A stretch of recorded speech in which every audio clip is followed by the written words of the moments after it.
అందరికీ నమస్కారం అండి. Welcome back to our channel Samaha creations. ఇక ఈరోజు వీడియో ఏంటి అంటే, ఒక మగవాడి గర్వాన్ని అణచాలి అంటే ఇలా ప్రవర్తించాలి. అది బుద్ధుని మాటల్లోనే తెలుసుకుందామా?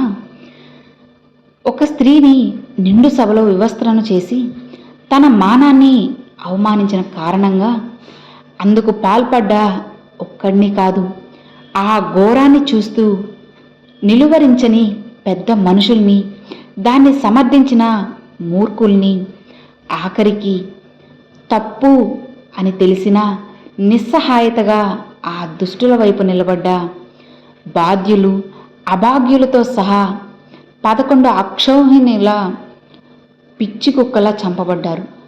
ఒక ఆడదాని వస్త్రం లాగినందుకే కురుక్షేత్ర యుద్ధానికి సిద్ధమైన మహాభారత చరిత్రలో పుట్టిన ఈ భారతదేశ వ్యవస్థ ఒక స్త్రీని, తను స్త్రీ మాత్రమే కాదు 10 మంది ప్రాణాలను కాపాడే వైద్యురాలు కూడా, అటువంటి స్త్రీని దారుణంగా అత్యాచారం చేస్తే కురుక్షేత్రం వంటి యుద్ధ చరిత్ర కలిగిన ఈ వ్యవస్థ ఎలాంటి నిర్ణయాన్ని తీసుకోవాలి? అనుమతి లేకుండా ఒక పరాయి ఆడదాని నీడను స్పృశించాలన్నా వెన్నులో వణుకు పుట్టేలా చేయాలి. సమాజం చూస్తుండగానే అలాంటి శిక్షలు వేసినప్పుడే స్త్రీ జాతికి ఉపయోగం ఉంటుంది.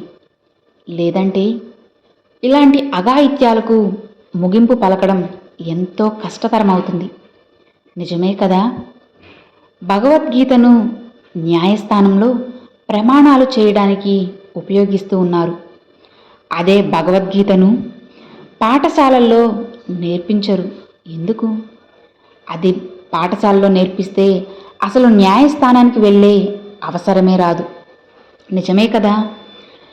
బాధ మనసుని మారుస్తూ ఉంటుంది. మన ప్రశాంతతను దూరం చేసే ఏ పరిచయం అయినా సరే ఒక గొప్ప అనుభవమే. దాని నుంచి మనం నేర్చుకోవాల్సిందే ఎంతో మరెంతో ఉంటుంది. జీవితంలో బాధ కలగడంలో తప్పులేదు, కానీ ఆ బాధ నుంచి నేర్చుకోకపోవడం ముమ్మాటికి మన తప్పే. మేలుకోకపోవడం కూడా మన తప్పే అవుతుంది. గుర్తుపెట్టుకోండి, జాగ్రత్తగా ఉండండి. ఒకవేళ మీ ఇంటి దగ్గర ఒక తీయని సరోవరమో లేక ఒక అందమైన నది ఉంది అనుకోండి, మీకు ఆ జలం యొక్క గొప్పతనం ఏంటో అస్సలు అర్థం కాదు. అదే మీరు ఒక ఎడారికి వెళ్ళి చూడండి, మీకు అప్పుడు తెలుస్తుంది ఒక్కొక్క చుక్క గొప్పతనం ఏంటో అనేది. సుఖంగా ఉన్న క్షణాల్లో కూడా మన వాళ్ళని గుర్తు చేసుకోవాలి. ఇక దుఃఖ సమయాల్లో మనకు మనమే దూరంగా వెళ్ళిపోవాలి. ప్రేమించడం, ఇంకా కలిసి స్మరించుకోవడం, ఇదే కదా జీవితం అంటే. ఇంకా ప్రేమ యొక్క వాస్తవిక మూల్యం కాదంటారా? మీరే చెప్పండి.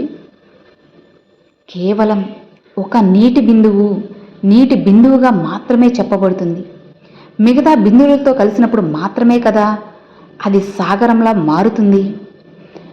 ఒక ఒంటరి పత్రమును పత్రమని మాత్రమే అంటారు. అది మిగతా పత్రాలతో కలిసినప్పుడు మాత్రమే అది గ్రంథమని పిలువబడుతుంది.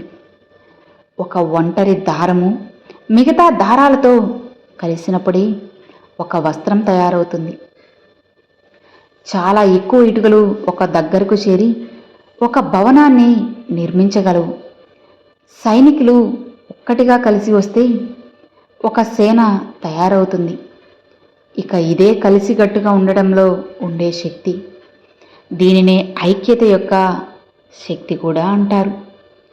ఏదైనా వృక్ష సంపద కావచ్చు, లేదా ఎవరైనా వ్యక్తి కావచ్చు, ఒకవేళ ఒంటరిగా ఉన్నట్లయితే క్షీణించిపోతారు. అదే కలిసికట్టుగా ఉన్నట్లయితే అప్పుడు శక్తి కూడా పెరుగుతుంది. ఇక మిమ్మల్ని ముందుకు కూడా తీసుకువెళ్ళగలుగుతుంది. కాబట్టి ఏకత్వంపై విశ్వాసం ఉంచండి, ధైర్యంగా ఉండండి, అంతా మంచే జరుగుతుంది. Thanks for watching friends.